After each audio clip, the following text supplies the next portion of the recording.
Have a great show for you today. Again, coming in from another location, not up in the studio. Man, I tell you, we're kind of enjoying this new venue. Anyhow, folks, welcome to Politics Done Right. Let's see who's in the house. Bridge MCP in the house. Lee Grant in the house. Eric Hayes in the house. Bruce Pollard back from LA and catching up in the house. Yvette Avery Herod in the house, and I think there's great news for Yvette. I think I really E2247 is in the house as well. AVQ, El Senor Rodney. Anyhow, Yvette, I don't know if you can or not, but if you can give us a quick call at 281-823-7747, I would love to just get a 2 or 3 minute commentary because I read the items that the UPS strike resolution turned out to be, and I'm not sure. I'd like to hear it from you. It seems to me like everything you were asking for, you got. When I say you, I'm not only talking about Yvette Avery Herod, I'm also talking about all the UPS workers, part time and not, as well as the 22-4s. It seemed like the 22-4s got what they wanted as well. I would love to hear from you. I'm going to say the number slow in the event that you can call 281-823. 7747. Love for you to kind of give our posse an update as far as, are you happy? Is this something that should pass? I would like to know from the mouth of the person who's out there in the field taking care of business, if you can. That is, if you can. All right, let's see what else we have. Michael Ronan said the 340,000 part timers who were screwed getting wages soon. That's what it seems like. It seems like new part timers come in. I think, if I read the report correct, at $21, which is a far cry from I think the $16 that they come in at. All right, let's come in here. Yvette, how you doing today, my friend? I'm well. How about you? I am well. Please tell me if am I reading that correctly? That you guys got what you wanted. Well, right now we just have limited information because we don't have the full information, but we do know that the 22-4, like you mentioned, the current job that I hold will be gone. We do know that they will start the part-timers off at $21 an hour with some increases. Uh, that may be a little spot for some, but it's only up to the vote of the membership at this point. So we'll keep working through August 1st, but then we'll have to wait on the vote to see whether the members say yes to everything that changed once we get the information or if they vote no.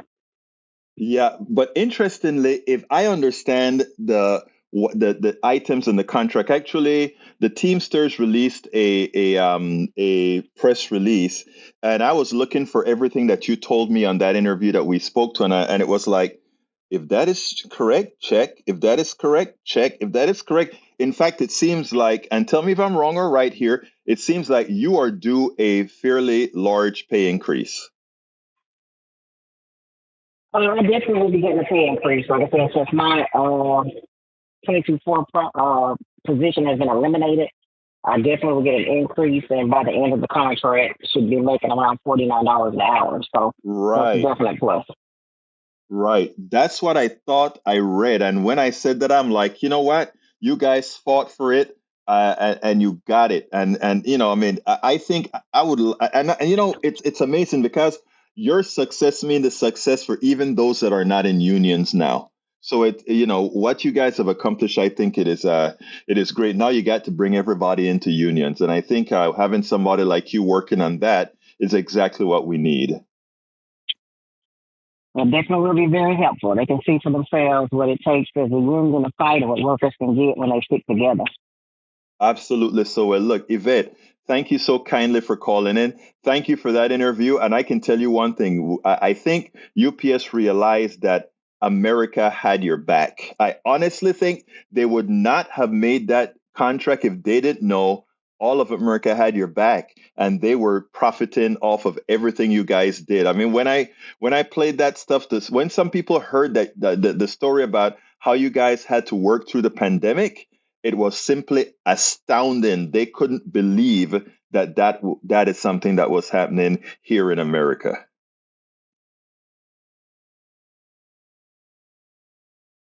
Yvette, did I lose you? Okay, it seems I don't know. It seems like we lost Yvette. No, I'm still here. I just didn't Oh, want to. okay. I was trying to mute out my background, but yeah, I'm still here. So yeah, Oh, okay. definitely. The word helped.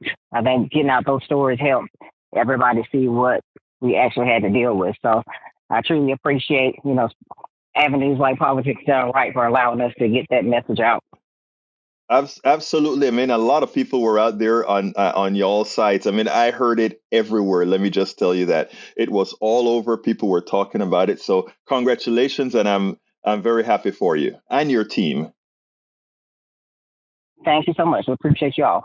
Have a great day, Yvette. Thank you so kindly for calling in. All Bye right, you bye. too. Anyhow, folks, that is, I love, you remember when we used to have all those things on the outside and we would talk about that's what democracy looks like. That's what democracy looks like. This is what unionization looks like. That all the spoils doesn't go to those who don't do the work, that the spoils go to those who deserve the spoils. Anyway, let me read the comments real quickly, and then we have a fairly long interview that I got to get to like now so that we can actually fulfill the program. Let's see. I heard the story, Michael Rudnin, about the black guy who got all the other officers were telling him, do not, the guy came out of the truck, his hands were up. They said, do not send the dog at the guy. And the guy just went ahead and sent him anyway.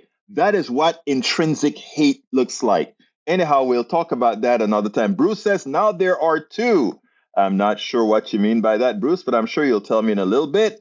Eric A says, guess someone was watching your show, Politics Done Right with Egberto Willis, UPS, and Teamsters. I had nothing to do with it. All of us had something to do with it. Lee Grant, yesterday, I don't know if you heard an apology I gave to you because there's something that you said that I hyperventilated on, something that I don't like to do unless I have reason to do it. And you caught me red-handed on that one. Check the video out if you don't see if you didn't hear it. Melanie Keelan is in the house from Barcelona, Spain. Let's see what else we got here. Let's see. Eric Hay says if it affected the strike, congrats, and had nothing to do with the administration. See, don't need government. Actually, the administration was on their side. So I think you need to think twice before you say that, brother. We got Daniel Adosa. Let me guess. The posse is completely unaware the Biden crimes are coming to light. Your boy is in hot water. I love how you guys allow these guys to really fool you over and over again. It's right around the corner. Trump is going to win. You remember all of you guys were here telling me, wait a minute, you're going to see what happens. You guys just don't know what's happening. Every time something is going to go down, and you guys never get it right.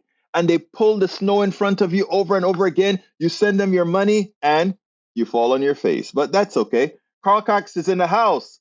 Biden has nothing to do with both Bush crime family and the Trump crime family. Awesome Yvette from Bridge MCP. Congratulations, Yvette from Melanie Keelan. Let's see what else we got here. Administration had nothing to do with this strike. If you don't think the administration had some words out there, you are dreaming. So, Rudnin, the part timers receive more movement than we've ever seen in the past in wages, but their vote will determine what they feel about it. That is absolutely right. Let's see. Egberto, the lady you interviewed this morning, takeaway for you was everything has value. I think you need to listen to the interview. I'm going to give it to play it right now. But anyway, here is an important interview. I think I did with a lady, a rather anti-abortion lady. Check this out, and then we'll take it on the other side. Welcome to one more edition of Politics Done Right. I'm Egberto Willis, your host. Today, we are honored to have Jacinta Robin. Jacinta Robin is the director of the intern program at the Center for Bioethical Reform. She is a pro-life renowned speaker. She is a Jacksonville, Florida resident and is on the state board of Florida Right to Life. Welcome to Politics Done Right, Jacinta. How you doing? Thank you so much for having me. I'm doing great. Well, I had to talk to you, especially in these times where we're having this large fight about pro-life, pro this or that sort of thing. First of all, why don't you tell us a little bit about who you are and why you're doing what you're doing? Sure, absolutely. I got hired with CBR about 2 years ago. They invited me to take over their summer intern program, and I agreed to do it. I'm a Florida resident, and they are in Tennessee. So that should show my commitment. I agree to come up here just for the summer to run the summer intern program because I'm passionate about this work. I want the next generation of pro-life activists to know what I know and what I've learned over the last 10 years.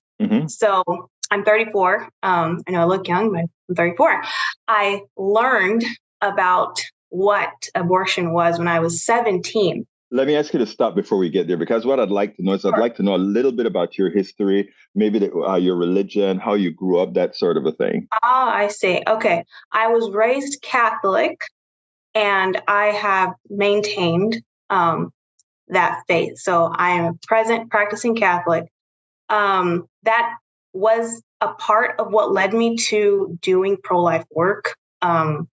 We actually have a stance where we're against birth control and we are against abortion at all stages of development. I'm from a family of 7, so we have 2 in heaven, and I have 4 remaining siblings. I'm the first of all of them. Meaning you're the eldest. I'm the eldest, yes. That's a lot of fun. It's a lot of responsibility. So I'm right in my element doing the intern program because I'm mentoring, and that's just something I feel like I've done my whole life, is showing people what to do. That's just kind of how life was growing up. So I'm very acclimated to that.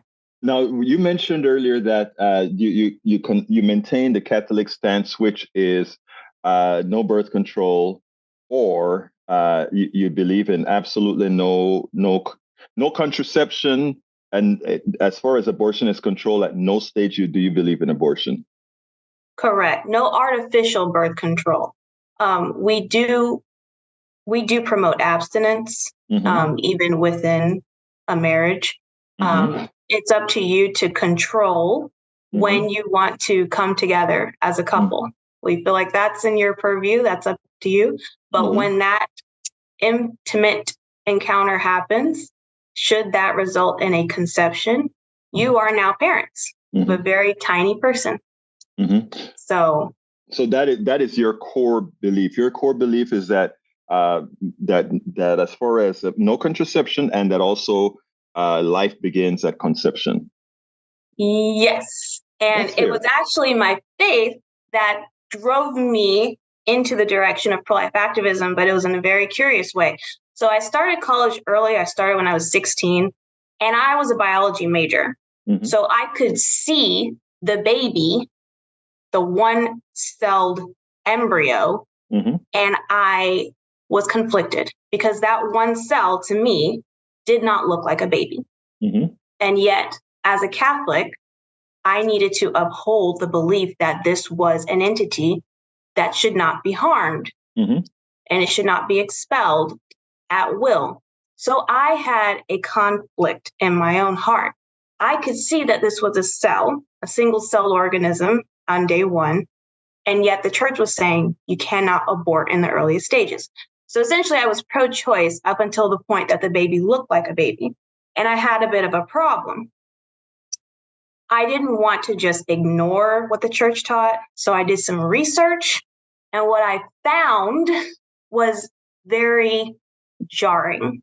I remember I was at work. I worked as a tutor at the school for biology, and it was a Saturday. We didn't have a whole lot of students come in, so I had a whole lot of free time on my hands, and I went and I took myself to the computer and I said, I need to solve this problem. I need to figure out why the church is so insistent that at all stages of development, you should not abort. So I went to Google and I looked up abortion. I looked up early abortion. I looked up I can't remember exactly the words I put in, but I made sure that it was early. And what I found was a second trimester abortion. And it had to be about 14 weeks. And I was shocked at how developed the child was. And I realized 2 things. I realized, number one, that looked like a small human. And in my mind, I thought it wouldn't look like a small human. I thought it would look more like a clump of cells, which is what we hear all the time.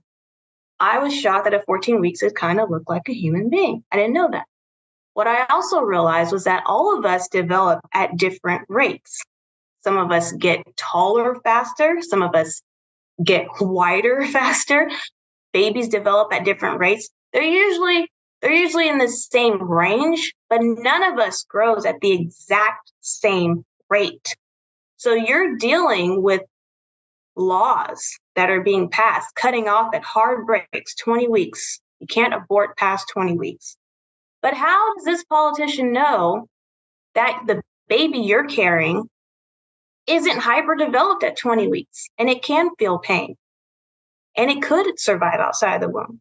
Right now at 20 weeks, they have a 50% chance of survival. So it encompassed so many scenarios that it wasn't fair for there to be a hard break. I realized that we were putting this responsibility of drawing a line on people's development when everybody develops at a different rate. So then the argument is, well, we should just draw that line when it doesn't look like a baby among the earliest stages of development, which is why you're getting a lot of heartbeat bills now, which is, in my opinion, a good thing. At the very least, they're stopping it at 6 weeks.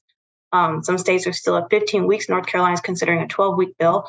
So you kind of see everybody's kind of on that same mindset. It's like, when do we draw this line? Where do we draw that hard break where we can say, look, at this point, we know it's not human. It can't possibly be human. It doesn't look like a human being.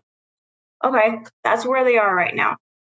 But if they're being honest with themselves, they're doing too much. Nobody should take on that responsibility to determine when your life has value and at what point your development determines how eligible you are now to be considered a part of society.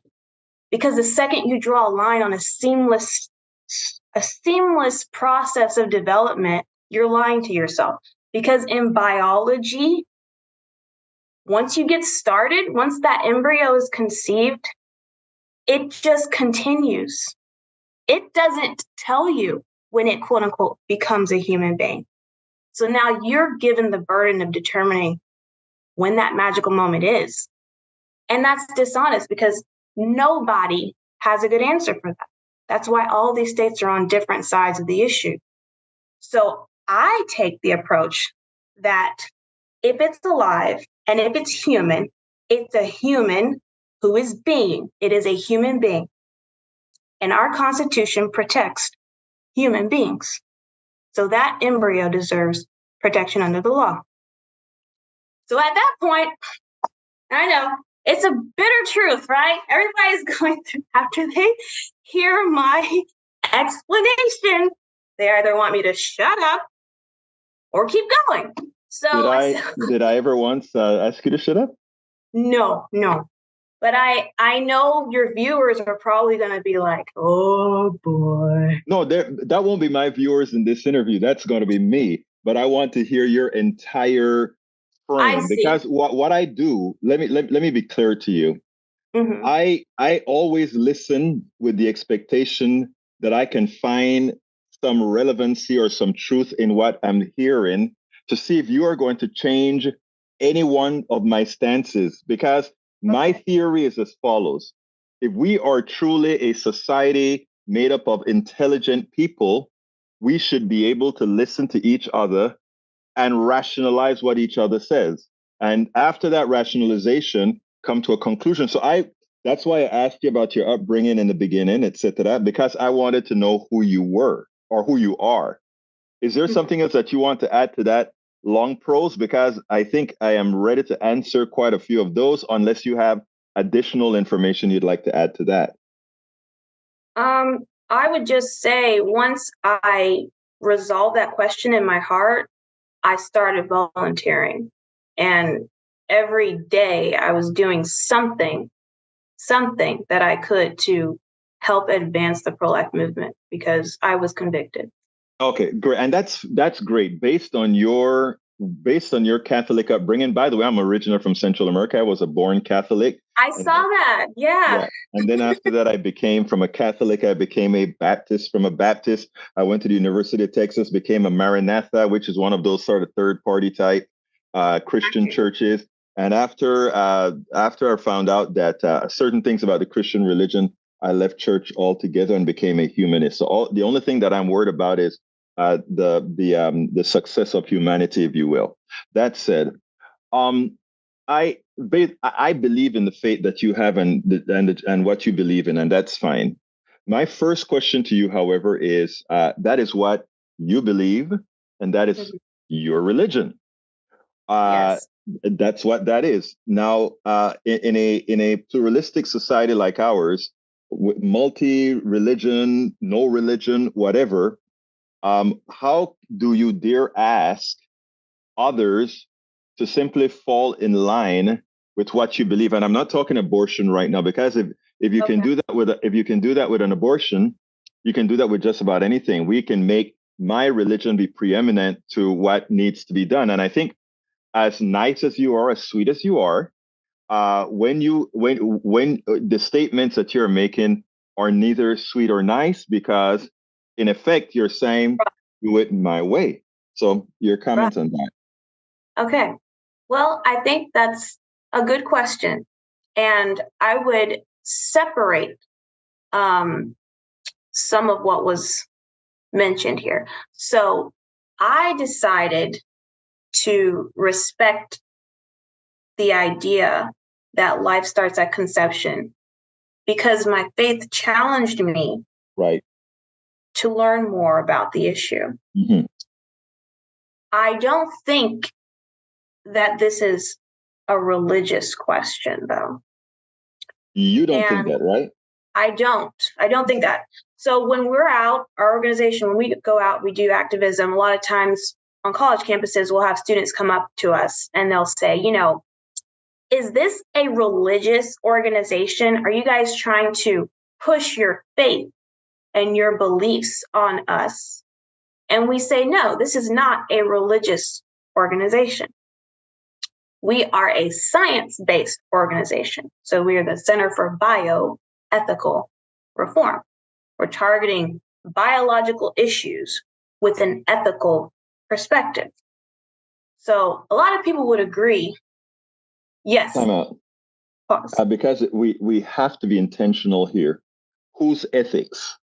That's an excellent question. And this is why I'm trying to segue into my next topic. Right now in Denmark, I believe, there are no Down syndrome people. Okay, they've attested to curing Down syndrome. You want to know how they did that? They did that by testing embryos in the womb to see if they tested positive for trisomy 21. And if that gene was present, they recommended to the mother that she abort. And these mothers did. So now Down syndrome has been eradicated. Yeah. I'll tell you another one. Right now in China, you have more boys than girls. How do we get that? Usually in the population, okay, the way that human beings reproduce, you'll typically get more girls than boys. I a fertility specialist who's a friend of mine. She said, if you go to bed with your husband and that night there's an egg present in your womb, you're going to get a boy. If you go to bed with your husband and tomorrow there's an egg in your womb, you're going to get a girl. They call it lazy sperm. That one gives you a girl, but the day of gives you a boy. It's hard to get it to happen that day of. So by default, most pregnancies are females, okay? But China has a very curious problem. There are more boys than girls, okay? India also has that problem because the girls are more expensive. When you're marrying them off, you have to marry them off with dowries. So all of a sudden, you're seeing these weird imbalances in the population, and it's abortion that's allowing this to happen. So now we're dealing with ethics. And I would not argue. No. Actually, I will argue that. I would argue that now we're dealing with your ethics. Let me give an example, because in using the Down syndrome example, right? I could actually make the ethical argument that says, if we can avoid Down syndromes, that more of the other kids would live. I could make an ethical statement that says, let me expand a little bit more. I find that your concern for an embryo or a clump of cells, or to some extent, the lack of concern for the carrier of the baby, I would find that, in my opinion, unethical. Why would I find it unethical? And that's why I said, whose ethics, right? I would find it unethical because I find that we put so much effort into an embryo that after the kids are born, the same folks who have the ideology of conservatism and non-abortion, etc., they will not support the policies that make the born kids live. So I am saying, if we want to talk ethics, if this was a real ethical issue, and as opposed to what the people you go to the universities that talk about it being a religious issue, which I think it's still a religious issue. If it were a real ethical issue, we would say, wait a minute, we care about the embryos, but when the embryos are turned into humans and born, we don't have the policies that keep them alive. We don't have the policies that prevent them from going to jail. We don't have these particular sets of policies. So it's not an ethical problem if you will allow death at the end stage, but you're trying to save something that isn't yet born. Okay. Again, I would separate the issue. So we're dealing with two issues here. We have the problem of, should we treat preborn children differently than the way we treat born children? That's one problem. Because if a 2-year-old was born and he was born in a very poor environment, there was no food, there was no water, we would not address the problem of him having no food and no water by killing him. No, we wouldn't. Right now, no, we wouldn't. So we would feed him. Right. Now all of a sudden we want to take care of them. But you don't want to feed them. I will not deny. That's what I just said was a statement of fact. If you take a look at the budget, I'm saying we're dealing with two issues. Well, we're dealing with two issues. We're dealing with the mother who has to get food stamps to take care of her child, who's also encouraged to birth her child and not abort it because she doesn't have the money to feed her. Exactly. Right? This is a big problem. I understand that. But I will also tell you this. Right now, I'm an African-American woman. Obviously, you're a person of color. Right now in New York City, more African-American children are aborted than born. Time out. Wait. I saw that message in. I normally don't interrupt the person on the interview, but what happens too often is we're not talking race here. The abortion issue is not a racial issue, no matter how the right would try to make it a racial issue. How it wouldn't be a racial issue? It's not a racial issue at all. I mean, it's an abortion issue. And what the right would often do is bring race into the discussion so that people's emotions will start saying, oh, that's racist or that's not racist. The thing about it is white women, Black women, Latino women, Asian women all have abortions. The reason why Black women have abortion in some instances at a larger rate is because of the socioeconomic conditions. It has very little to do with anything other than that. Black women are just as promiscuous as white women are just as promiscuous as Asian women. All of those things I'm using promiscuity only because the right likes to use that. They're getting pregnant, right? They wouldn't be having the abortions if they weren't getting pregnant. I understand that. But I would challenge you to look at the situation that we have here, right? African-American women are making up 14% of the population. Yes. That's generous. I'm afraid it might be less than that. It's 13% actually.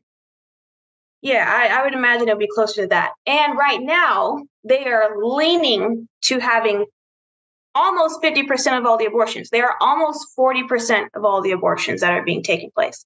So that is something that's to be expected given the socioeconomic differences. If you take a look at the value, what these two different societies have, that's not at all off kilter at all. Well, the problem, but I would still say you have encountered a complex problem. And you're not going to, you would not be doing the right thing by being the mercenary to fix one problem and ignore the other problem. Good point. Very good point. That's what we're doing with abortion. You see, I don't. I mean, first of all, that is an excellent point that you brought there. We don't want to be mercenaries, but I'll tell you something, Jacinta. The reality is, bringing Black kids into an America today, right? When you're poor or otherwise, it is not at all inconceivable to me why one would want to abort abort fetuses before they become what I consider a human being. Let me first tell you, I have a daughter, a little bit younger than you are, all right? And I don't want my daughter to have an abortion. I don't want any of those things for my daughter. Women don't have abortions for the sake of having abortions. We have an evil economic system in America. Conservatives like to sing glory, glory, hallelujah. That's not the truth. I would urge you as a conservative to listen to my programs and come and be a part of my programs, because I can tell you something. We have an evil economic system, and the abortion situation can be cured if we actually had a humane economic system that provided contraceptives in a society that's not going to run away from sex. And if we also had care, there are a lot of people, if we had a humane society, we would actually have kids. There's a lot of women who are aborting kids, which they just cannot afford. Okay, well, I have a few rebuttals on that, and I need to know how much time you have. Well, we have about 6 more minutes, so go ahead. Okay. Well, what I would say to what you mentioned is that the real problem here is we cannot come to agreement on what the preborn actually is. And that's because fine.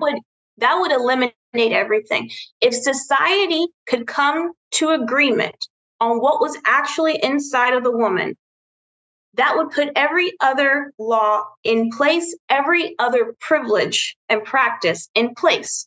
If we could all come to agreement that it is not a human being inside of the womb, then let her do whatever she wants, and don't be sad about it. Don't say it's a tragic thing if a woman has to have an abortion. Why? It's just a clump of cells. I don't think people really believe that. No, I don't believe that. I think you're right. Something really weird is happening when an abortion takes place. You are so, you see, I don't want to deny, and that's why I said the issue is I believe in that, but we as a society determine where life begins. Okay. Oh, do we now? Yes. You religiously. Do we now? Yeah. Let me explain this, what I mean by that. Your religion as a Catholic, you can attest to what your religion tells you where life begins. Biologically speaking, we can, as from a point of laws, we can say where things begin and how we are going to interpret it in law. This doesn't have anything to do with religion. I would challenge that. Biologists, 5,000 biologists came together. I need to check the numbers on this, but I know what you're going to say. Biologists came together, and they have confirmed that life starts at conception. So there's no that's question. Fine. Jacinta, when a sperm meets an egg, it turns into a zygote, etc. It's fine. And I'm saying, I don't care what the biologists say. I'm an engineer. I do not care what the biologists say. From a legal standpoint, we have the right as a society to determine where life begins. If you have another religious option. But you're not determining where life begins, because you just said that life starts at conception. No. I am saying we determine where the value of that life begins. That's what you're determining. Actually, I stand corrected. I think the way you said it was better. Okay? But the fact that I'm saying is this. If you believe something about your body and what you want to do, the only thing and by the way, I take exception to a pro-life movement. I am a pro-life person. I believe in your life. I will do everything to save you as a living human being. Okay. You know what I don't believe in? I don't believe in your in your dictatorial notion to tell another human being what they must What do to do for with her some body. what, and not only that, what they must be compelled to carry, etc., etc. And that's all. I'm saying if you have a belief system, I want you to live in your belief system and I want you to preach for your belief system. I want you to do all of that. I just don't want you to influence my belief system. And Well, I think I that agree is with you. I agree with you. You are of the pretext of my body, my choice. I cannot agree with you more. And if that woman is carrying another body and she's being honorably consistent to that value setup, then she should also honor the baby's body. no, that's not that is a false equivalence. Let me tell you why. Because again, if she believes like I do that a fully formed human being is not one until birth, then that's not the case. And again, and I think the truth of the matter is, I think, and I'm not talking about you as a person, but you as a Mhm. movement has been one Mhm. of the most killing movements there are. Not Why you do you per say that? se, not you, Why do but you say that? I say that because, first of all, with the stance that women just can't have abortions, women with ectopic pregnancies and all of that have died. But let's go a little bit further. We've had men who uh, perform abortions murdered. I did an expose right here in Houston where they terrorize women going in to get abortions. There's nothing. Look, if you feel so badly about abortion, try to stop abortions from happening. Love on somebody. I'm not Give the only one somebody. who feels bad about abortion. You I'm said not. you feel bad about abortions too. I feel. Let me tell you why I feel bad about abortions. Okay, because I don't know. I accept my ignorance. Okay.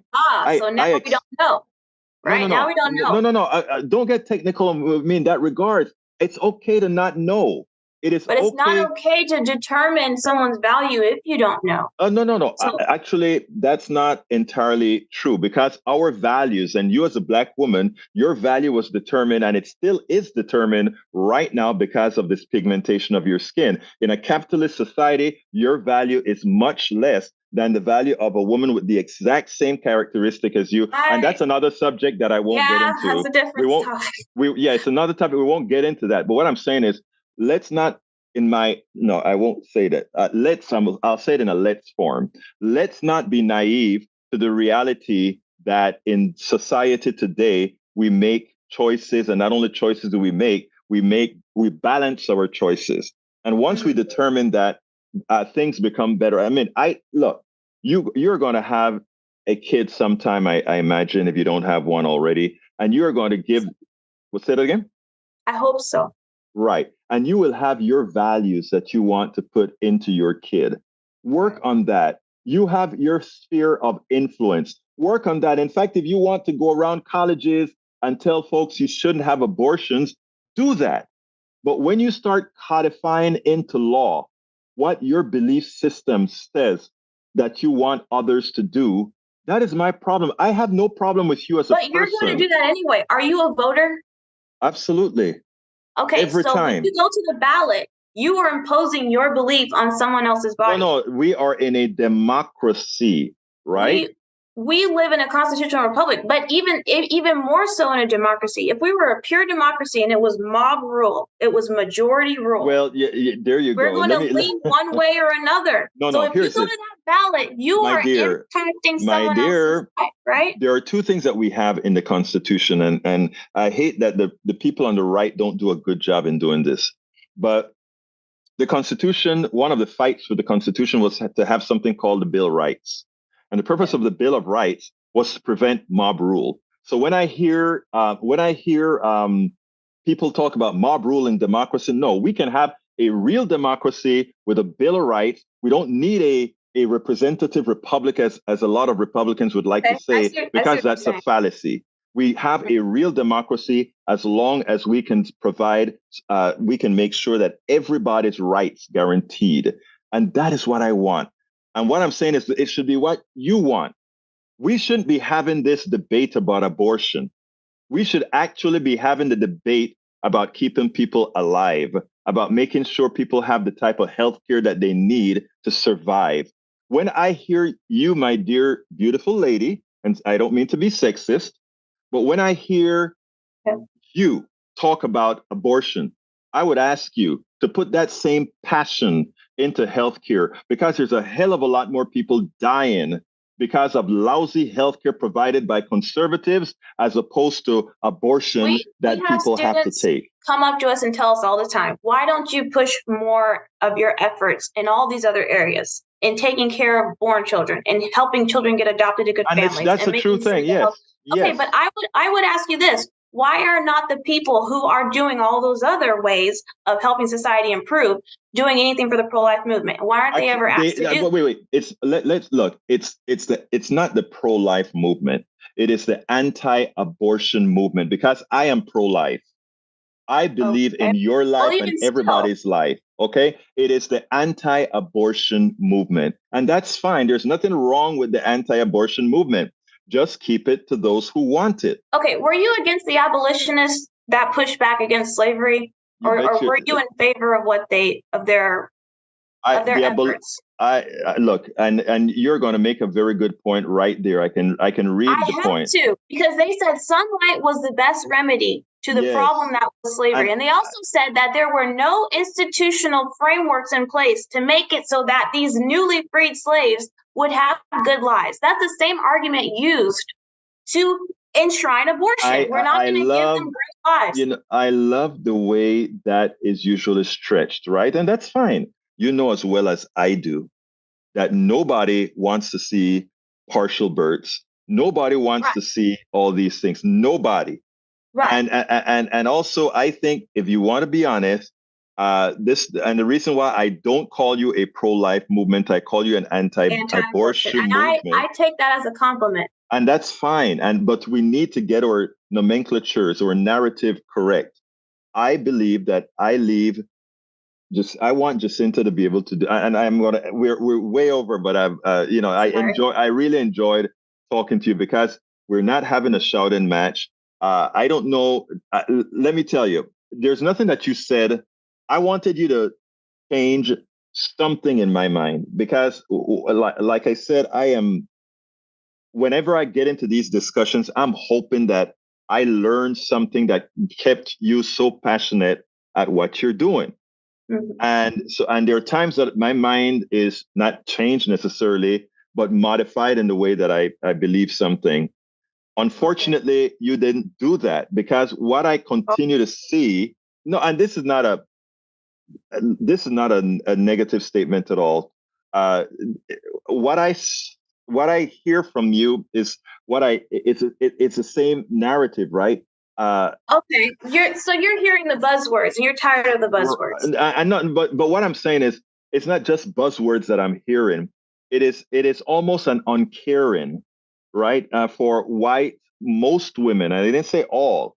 It's almost an uncaring for what a lot of women go through when they're going to have an abortion. I can sympathize with you on that. If I'm talking to girls who are considering their options, it is challenging because it's a lot easier to argue with a law than it is to convince a person to keep a baby, right? It's a lot easier to argue with a congressional member than it is to argue with a woman that is in crisis that needs help.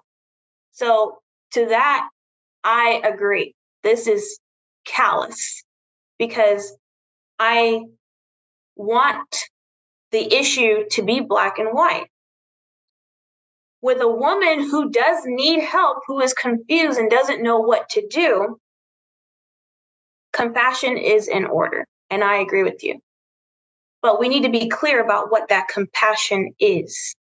Compassion is not gaslighting. And compassion is not ignoring the full story. Women want to keep their children.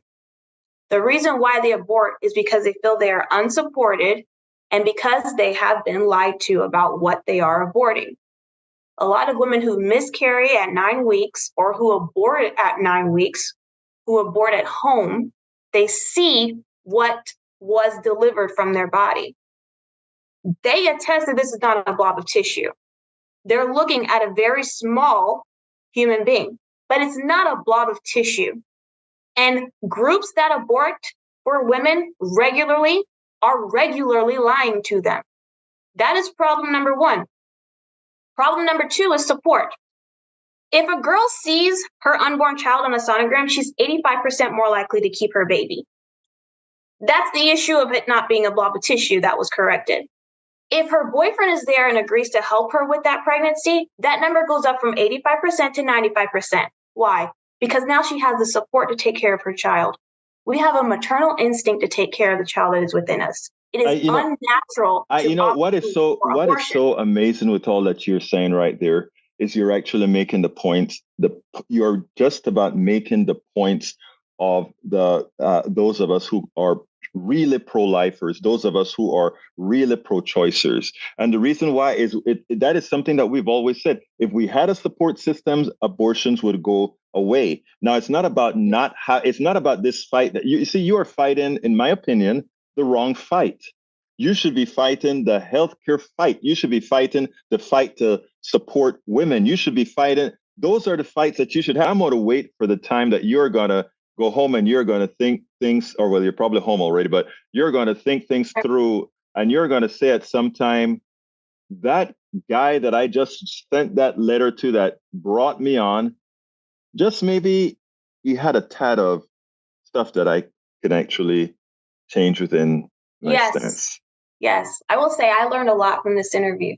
And if that's the approach that I need to take to get effective change accomplished, I will do that.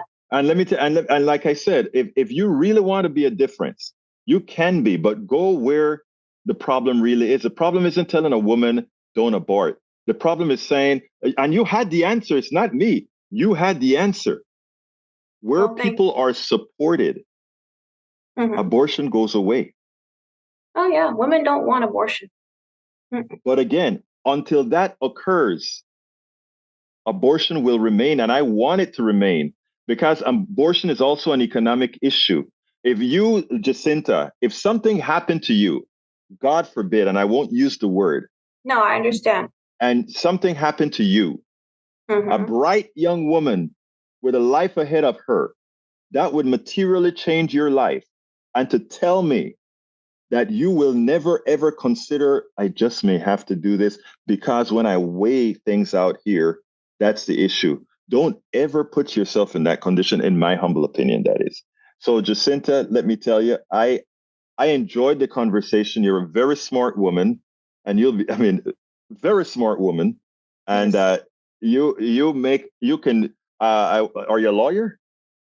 I know. But my dad is a poli-sci major, and we argue all the time. So maybe I should think about that.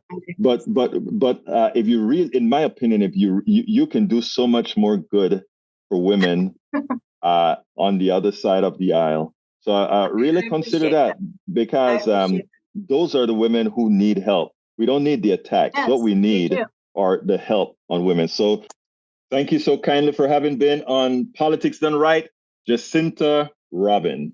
Thank you so much for having me. I appreciate it. Anyway, folks, yes, some of you got tired of the back and forth, but I tell you what, believe it or not, if you take a look at what she said at the end, you see that there are certain things that got to her, and she is very strong in her beliefs. And I tell you what, folks, a lot of conservatives are good people who have bad ideas, good people who simply don't see, like I told her, the uncaring of their beliefs, that their belief system brought down by a plutocracy who has enshrined a certain form of antiseptic hate into them, realize that when things are placed in different contexts. Anyhow, Bridge MCP, there is your cherry-picked Bible. That was cute. Anyhow, folks, that was a fairly long interview. One of the other things, let's see what we have here. Carl Cox says, Julie, what do you mean by hidden sins? Leftist ideas are bad for everyone except authoritarian dictators. You keep believing that, Mike. I mean, like I tell folks when as we're trying to inform folks, there are some people who, for willfully ignorant reasons, will maintain their belief system because they can they can be engulfed in it. They can feel sort of cozy within it because it speaks many times, or it gives their deficiencies oftentimes a reason. I will never live for that. I will continue to try to do right by folks. Let's see what else we got here.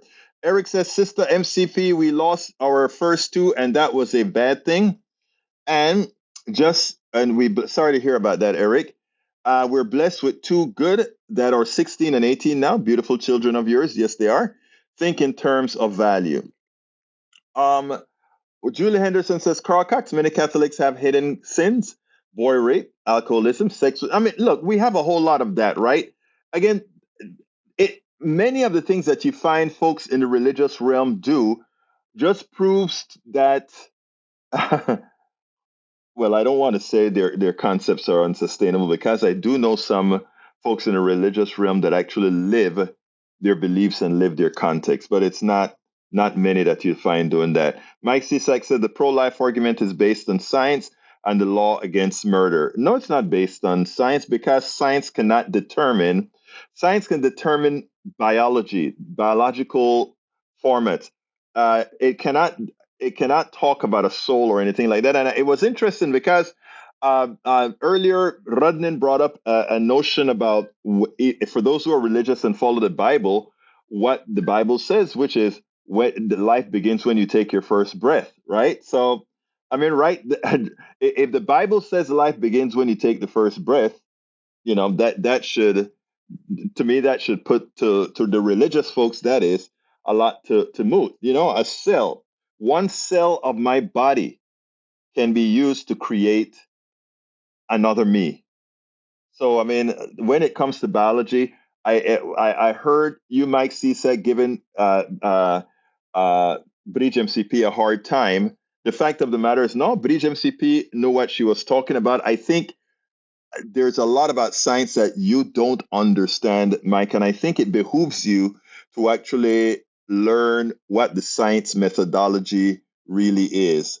Bridge MCP is quite knowledgeable in that, and I think you should realize that. Daniel Ado says, whoa, wait, humanists now wants us to prive a soul before we are allowed to live?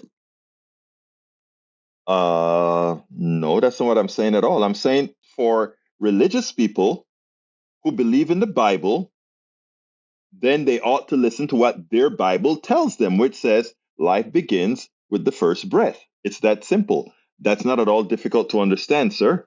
Egberto, she was saying that sperm is a person. No, she was not saying sperm is a person. Read exactly what she was trying to point out. Roberto Lewis says, Saluda mi gente, politics done right. Great topic. I wish I could have called to talk to this young girl. The lady was bright. She was bright. Now, and I agree. She's a bright woman. She's just wrong on her stance on abortion and wanting to control somebody else's body. But that's why I spoke to her. Well, I speak to everybody kindly, but I wanted her to feel comfortable, and she did feel very comfortable with the discussion, and she would like to talk again and keep the lines of communication open. But then again, that's what we do here in the PDR Posse. We love everybody. We stay in touch with everybody. Anyhow, it's near the end of the show, but before I go, I want to remind you guys that please support the show and I said going forward, I will only be given one link, and you can choose from that link how you would want to support Politics Done Right. But we do need your support. This project is supported solely by you. No magic, no nothing. Politics Done Right is yours and supported by you. So I ask you so kindly, to go to politicsdoneright.com/support and provide whatever support. We have a lot of different support options, from buying books to buying stuff to giving us PayPal, Cash App, any one of those things. Go to politicsdoneright.com/support. Please support the program. We cannot keep doing these valuable things unless we continue to get the support from you. We have great supporters, but again, we try not to put it all onto the hands of just a few. If we could get thousands of people giving just a little bit, we could really expand. We could really get the help that we need to get to really continue to bring you good narratives, good information, etc. I just signed up with an AI-based product that will help me with my TikTok and my TikTok and Instagram and Reels on Facebook and YouTube. So that is going to reduce that portion of my work by about 25% of. So I've been playing with it, and it seems like it'll give me a 25% help in the amount of time it takes to do these things. So, and all these things cost. Again, we do that cost time analysis. So please support the program by going to politicsdoneright.com/support. I'm putting that back in again. politicsdoneright.com/support, and support us however you can. We've got to close this baby down now. My name is Egbert. Lee Grant says the New Testament makes reference to the unborn child. Mike, let's see. I saw something about the Bible. Mike C6 says the Bible actually says life begins at the quickening, which is the first kick. I love the way you guys just invent stuff, right? It is amazing. E2247 says PDR mission statement inspires and brims with goodwill. Worth reading. It is the first thing you'll see. Thank you so kindly, my dear brother E2247. Please, again, support us at politicsdoneright.com/support. My name is Egberto Willies. This is Politics Done Right. And you guys know how I end this baby. I am what? We spend a lot of time deconstructing the news, trying to parse it into a form that everybody can understand. We try to find those little nitpicks where it flies above the fray, etc. If you really like these videos that we do, I want to ask a big favor. Please go ahead, number one, subscribe to our channel, and number two, please join if you can. Thank you so kindly for watching. Keep watching. Please remember to share. We must populate the entire internet with our progressive message, a message that we know is what most Americans say that they want. So help us